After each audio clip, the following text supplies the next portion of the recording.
NCERT class 11 maths हमारा chapter है, chapter number 3। उसमें हम लोग अगला क्वेश्चन देखते हैं, question number 8। The minute hand of a watch is 1.5 centimetre long. How far does its tip move in 40 minutes. Pi की वैल्यू 3.14 हमें लेनी है। ये NCERT सॉल्व एग्जाम्पल है। तो यहाँ पर हम लोग देखते हैं कि यहाँ पर हमारे पास वॉच है, ठीक है। तो हम लोग पहले यहाँ से शुरू करते हैं। तो 12, 1, 2 नंबर्स हैं। यहाँ पर मिनट हैंड है, ये इसका टिप है। तो जब ये 40 मिनट चलेगी तो यहाँ से 8 तक पहुँचेगी, ठीक है। अब यहाँ पर अगर हम लोग देखेंगे तो ये 30 डिग्री होता है, ये 30 डिग्री 30 डिग्री, ठीक है, क्योंकि ये 12 तक है और 360 डिग्री होता है, ठीक है। तो ये 30 डिग्री होगा, 12 से 1, 1 से 2, 2 से 3 तक। तो यहाँ पर हमें सबसे पहले पता करना है कि कितने एंगल ये मूव कर रही है। तो 30 ऐसे करके 8 तक कर रही है, तो 240 डिग्री ये मूव कर रही है। तो अगर इसको हम लोग सर्कल में रिप्रेजेंट करें तो सर्कल का रेडियस हो गया 1.5 सेंटीमीटर, जो लेंथ है मिनट हैंड की। थीटा बराबर 240 डिग्री है और हमें ये पता करना है कितना वो मूव की, मतलब एक तरह से हमें ये आर्क लेंथ फाइंड करना है। तो हम लोग जब इसको ऐसे रिप्रेजेंट कर देंगे तो हम लोग उस फॉर्मूला लगा देंगे। तो यहाँ पर मिनट हैंड का इनिशियल पोजीशन, ये फाइनल पोजीशन 8 पर। तो हमें पता है थीटा बराबर होता है L/R, तो थीटा 240 डिग्री। तो यहाँ जो ये थीटा होता है ये क्या होता है, रेडियंस में होता है। तो 240 डिग्री क्या हो जाएगा, 240 into pi by 180, that is 4/3 pi radian. तो मतलब 4π/3 हम लोग कह सकते हैं। तो थीटा बराबर L/R, तो 4π/3 is equal to L/1.5 centimetre. बस इसे सॉल्व करेंगे तो L की वैल्यू 6.28 सेंटीमीटर आ जाएगी। तो जो टिप है वो मूव करेगी 6.28 सेंटीमीटर इन 40 मिनट्स। अगला क्वेश्चन हमारे पास है, if the arcs of the same length in 2 circles subtend angle 65 degree and 110 degree at the centre, find the ratio of the radii. NCERT solve example है। तो यहाँ पर हमें क्वेश्चन क्या है कि if the arcs of same length in 2 circles, तो हमारे पास 2 सर्कल है और आर्क सेम है, ठीक है, मतलब L की वैल्यू है वो सेम है, पर एक में जो थीटा है वो 65 डिग्री है, दूसरे में थीटा 110 डिग्री है सेंटर पर। तो हमें रेडियस की रेशियो फाइंड करना है, रेडाई, ठीक है। तो यहाँ देखते हैं। तो मान लेते हैं हमारे पास 2 सर्कल है, एक में R1 है, एक में R2 है। तो यहाँ पर थीटा 65 डिग्री है, यहाँ पर थीटा 110 डिग्री है। मान लेते हैं लेंथ ऑफ आर्क जो सबटेंड हुआ है वो L1 L है और यहाँ पर जो L2 है वो भी L है, क्योंकि दोनों सेम है। तो थीटा 1 बराबर 65 डिग्री और थीटा 2 बराबर 110 डिग्री है। Arc length L1 is equal to L2 बराबर L है। Let the radii of the 2 circles भी R1 एंड R2।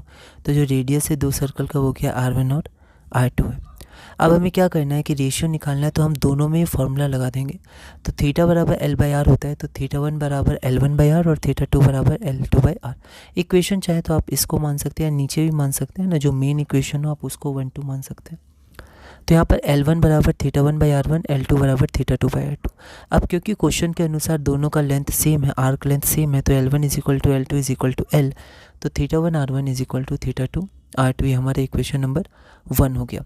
बस यहाँ पर हम लोग क्या करेंगे, वैल्यू सब्स्टिट्यूट कर देंगे। तो थीटा 1 बराबर 13π/36 और थीटा 2 बराबर 22π/36। तो यहाँ पर हम लोग 1 में इसको पुट कर देंगे। ये हमारे पास R1 है, ये हमारे पास R2 है। तो R1/R2 22/13 आ जाएगा, रेशियो हो जाएगा 22:13। अगला क्वेश्चन फिर से NCERT एक्सरसाइज 3.1 का क्वेश्चन नंबर 6 है। क्वेश्चन हमारे पास फिर से है कि जो 2 सर्कल हमारे पास गिवन है उसमें आर्क लेंथ सेम है, एक का थीटा 60 डिग्री है, एक का थीटा 75 डिग्री, रेडियस का रेशियो हमें फाइंड करना है। तो यहाँ पर देखिए मैंने क्या किया है कि यहाँ पर थीटा 1 मैंने 75 डिग्री ले लिया, थीटा 2 60 डिग्री, लेकिन क्वेश्चन के अनुसार पहले क्या था 60 डिग्री, तो मुझे थीटा 1 लेना चाहिए था 60 डिग्री, थीटा 2 लेना चाहिए 75 डिग्री। ऐसा कोई दिक्कत नहीं है, बस थोड़ा NCERT के पीछे जो आंसर है वो रेशियो वो थोड़ा उल्टा अपोजिट आ जाएगा। तो यहाँ पर थीटा 1 60 डिग्री अगर मैं लेता हूँ, थीटा 2 लेता 75 डिग्री, क्योंकि पहले यहाँ 60 डिग्री है तो फिर सेम आंसर आता, पर कोई नहीं, यहाँ पर थीटा 1 मैंने 75 ले लिया और थीटा 2 60 डिग्री ले लिया। तो यहाँ पर हम लोग मान लेते हैं लेंथ ऑफ द रेडियस क्या है R1 और R2। अकॉर्डिंग टू क्वेश्चन वैसे थीटा 1 60 होता, थीटा 2 75 डिग्री होता। तो हमें पता है थीटा बराबर L/R, बिल्कुल प्रीवियस क्वेश्चन जैसा है। तो थीटा 1 बराबर L1/R1 और थीटा 2 बराबर L2/R2। तो L1 हो जाएगा थीटा 1 R1, L2 हो जाएगा थीटा 2 R2, L1 बराबर L2। तो हमारा जो RHS होगा वो भी सेम होगा, तो थीटा 1 R1 बराबर थीटा 2 R2, इक्वेशन नंबर 1 हो गया। इसके बाद यहाँ पर हमारा थीटा 1 क्योंकि रेडियन में हमें निकालना है तो 5π/12 और थीटा 2 π/3। बस इसको हम लोग वैल्यूज़ को पुट करेंगे तो यहाँ पर हमारा रेशियो आ जाएगा, कितना आ जाएगा 4/5। तो 4:5 आता है लेकिन आंसर है 5:4। तो उसके लिए बस हमें क्या करना है कि यहाँ पर ये थीटा 2 हो जाएगा, ये हमारा थीटा 1 हो जाएगा। तो यहाँ पर थीटा 1 में हम लोग π/3 रखेंगे। अभी π/3 थीटा 2 की जगह रखा था, बस थीटा 1 की जगह रखेंगे तो यहाँ से रेशियो हमारा 5:4 आ जाएगा। अगला क्वेश्चन हमारे पास है find the angle in radian through which a pendulum swings if its length is 75 centimetre and the tip describes an arc of length 10 centimetre, 15 centimetre और 21 सेंटीमीटर। एनसीईआरटी एक्सरसाइज 3.1 का क्वेश्चन नंबर 7 है। तो यहाँ पर हमारे पास एक पेंडुलम है, उसका लेंथ हमें दिया गया है और हमें एंगल चाहिए जब हमारा आर्क लेंथ इतना है और इतना है। तो यहाँ पर सबसे पहले हमारा आर्क लेंथ 10 सेंटीमीटर है, रेडियस बराबर 75 सेंटीमीटर है। तो यहाँ पर ये हमारा पेंडुलम है, तो यहाँ पर 75 सेंटीमीटर हो गया और यहाँ पर हमारा आर्क लेंथ कितना हो गया 10 सेंटीमीटर हो गया और ये यहाँ पर आ गया। तो ये हमारे ये थीटा है, तो एल बराबर कितना है 10 सेंटीमीटर हमारे पास है, आर्क लेंथ 10 सेंटीमीटर, ये हमारे पास थीटा है। तो थीटा बराबर L/R हो जाएगा, ये हमारा R है, ठीक है। R कितना है 75 सेंटीमीटर जो लेंथ ऑफ द पेंडुलम है। तो 10/75 दैट इज़ 2/15 रेडियन।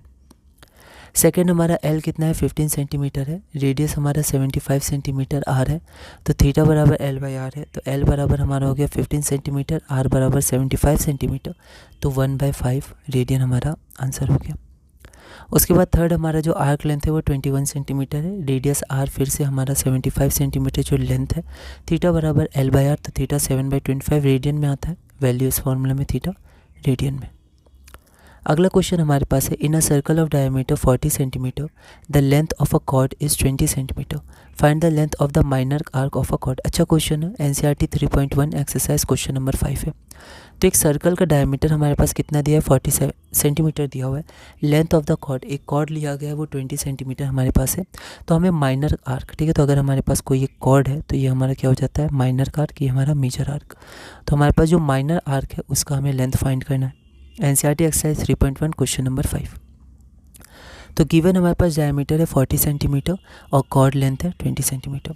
तो मान लेते हैं हमारे पास जो कॉर्ड है वो AB कॉर्ड है, ठीक है। और हम लोग क्या करेंगे, इस कॉर्ड का जो दो एंड पॉइंट है उसको हम लोग O सेंटर से ज्वाइन करेंगे। तो अगर हम लोग यहाँ पर ज्वाइन करेंगे तो ये कितना हो गया, आप देख सकते हैं 20 सेंटीमीटर, और ये तो रेडियस हो गया और रेडियस भी 20 सेंटीमीटर है क्योंकि डायमीटर हमारे पास 40 सेंटीमीटर है। तो अगर ट्रायंगल OAB आप देखिएगा तो इक्विलैटरल ट्रायंगल हो गया। और अगर ये इक्विलैटरल ट्रायंगल है तो ये जो सेंट्रल एंगल थीटा है वो हमारे पास π/3 या 60 डिग्री हो गया। और एक बार हमें पता चल गया कि ये एंगल हमारे पास π/3 या 60 डिग्री है, आर की वैल्यू पता है 20, तो हम लोग आर्क लेंथ यही तो हो गया हमारा माइनर आर्क, इसको हम लोग फाइंड आउट कर सकते हैं। तो एंगल AOB बराबर हमारे पास 60 डिग्री हो गया, AOB ये हमारे पास 60 डिग्री हो गया, थीटा 60 डिग्री, तो 60 into π/180 that is π/3। Now we know that theta is equal to L/R, तो L is equal to theta R। तो थीटा 60 डिग्री है तो π/3 हो जाएगा, तो π/3 into 20 centimetre that is 20 π/3 centimetre. तो ये जो हमारे पास माइनर आर्क है इसका लेंथ हो जाएगा 25/3 सेंटीमीटर। अब अगला टॉपिक हम लोग शुरू करते हैं जो कि है ट्रिग्नोमेट्रिक फंक्शंस। ट्रिग्नोमेट्रिक फंक्शंस में अगर आप एनसीईआरटी में देखिएगा तो बहुत सारी चीज़ें, बहुत ही डेप्थ टॉपिक है। अगर आप इसको कंपटीशन लेवल से स्टडी करेगा तो आपको बहुत सारी अलग अलग बातें जाननी पड़ेगी। पर अभी क्योंकि हम लोग एनसीईआरटी बेस मान के चल रहे हैं तो हम लोग बहुत ही जनरल बातें देखेंगे जिससे एनसीईआरटी के क्वेश्चन हम लोग सॉल्व कर पाएँ। तो यहाँ पर जितने भी एंगल्स हमारे पास होते हैं जो π/2 के मल्टीपल्स हैं उनको बोलते हैं क्वाड्रेंटल एंगल्स। क्लास 10 में हमने 0, ये 30 डिग्री हो गया, 45 डिग्री, 60 डिग्री, 90 डिग्री तक किया था। अब 180 डिग्री, 270 डिग्री और 360 डिग्री के भी आप एंगल्स फाइंड आउट कर सकते हैं। ये छोटा सा टेबल है जो एनसीईआरटी में दिया हुआ है। अब यहाँ पर अलग अलग क्वाड्रेंट होता है, ये हमारा होता है फर्स्ट क्वाड्रेंट, ये हमारा सेकंड क्वाड्रेंट, ये हमारा थर्ड क्वाड्रेंट और ये हमारा फोर्थ क्वाड्रेंट। तो जो रेशियोज़ होता है, वैल्यूज़ जो होती हैं 6 ट्रिग्नोमेट्रिक रेशियोज़ की, वो किसी में प्लस होती हैं किसी में माइनस होती हैं। फर्स्ट क्वाड्रेंट में तो सबकी पॉजिटिव होती है, सारे क्वाड्रेंट मतलब इसमें सब डी रेशियो पॉजिटिव होते हैं। सेकंड क्वाड्रेंट में हमारा साइन और कॉसेक, साइन और उसका उल्टा कॉसेक पॉजिटिव होता है, बाकी सब नेगेटिव होते हैं। थर्ड क्वाड्रेंट में टेन पॉजिटिव होता है और कॉट पॉजिटिव होता है। फोर्थ क्वाड्रेंट में कॉस और सेक पॉजिटिव होते हैं। ये सब इंपॉर्टेंट है किस क्वाड्रेंट में किस ट्रिग्नोमेट्रिक रेशियो की वैल्यू पॉजिटिव या नेगेटिव होती है।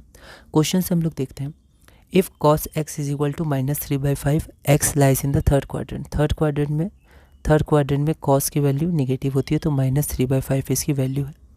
Lies in the third quadrant, find the values of other 5 t function. तो साइन हो गया, tan हो गया, cosec, sec और cot, इन पांचों की वैल्यू हमें फाइंड करनी है। एनसीईआरटी सॉल्व एग्जांपल, ऐसे क्वेश्चंस हमने किए थे क्लास 10th में भी, यहाँ पर भी हम लोग देखते हैं।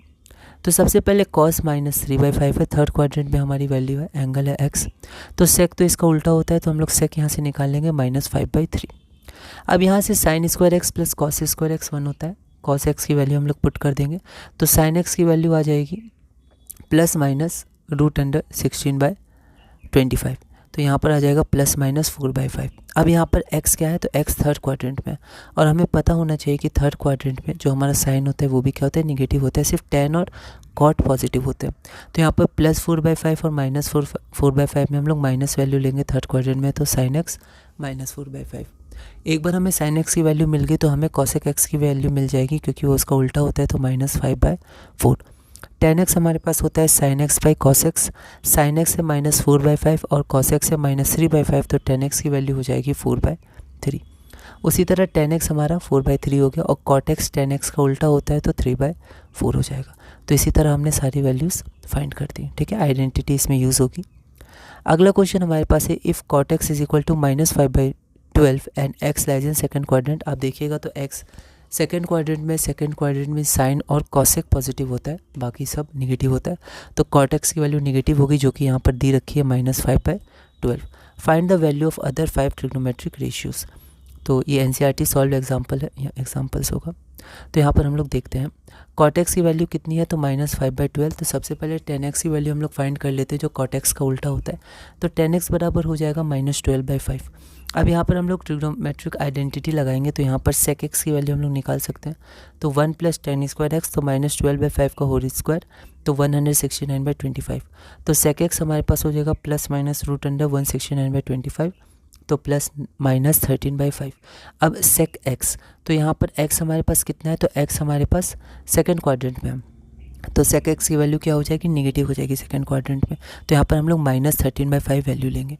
अब एक बार हमारे पास sec x की वैल्यू है, तो हम लोग यहाँ से cos x की वैल्यू फाइंड आउट कर लेंगे, तो cos x हो जाएगा 1/sec x is equal to -5/13। तो cos x हमारे पास हो गया -5/13। उसके बाद हम लोग फिर से आइडेंटिटी का यूज़ करेंगे, sin square x plus cos square x is equal to 1। तो sin square x cos x की वैल्यू हम लोग पुट करेंगे, तो यहाँ पर हमारे पास sin x की वैल्यू आ जाएगी +-12/13।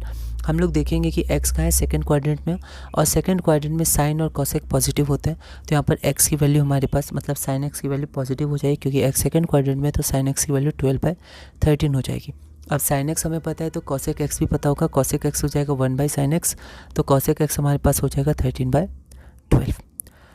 तो इस वीडियो में हमने क्वेश्चन नंबर 14 तक किया। अगली वीडियो में हम लोग क्वेश्चन नंबर 15 से कंटिन्यू करेंगे और धीरे धीरे एनसीईआरटी क्लास 11 मैथ्स में आगे बढ़ेंगे।